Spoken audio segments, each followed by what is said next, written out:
Hi folks, just been told, just found out through the different watchers that 3 typhoons have just come over from the east and they just entered the Mach Loop, so hopefully they'll go through Cad West and they'll come through here in a minute or so.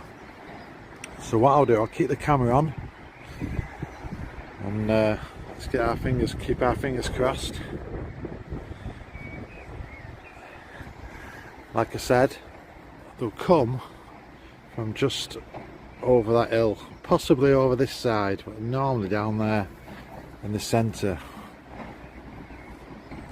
and they catch you by surprise. Like I said, the cloud's still fairly low today, still pretty misty, but normally when people get an heads up, it's pretty accurate.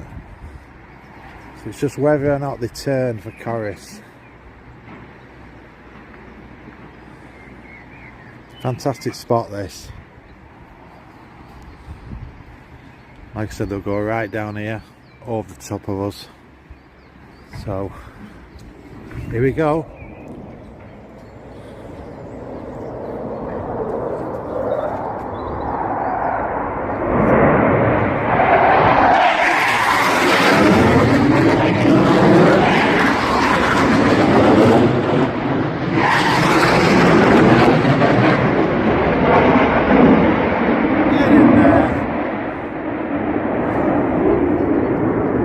Never let us down, these guys. When they said they're coming in, they're coming in.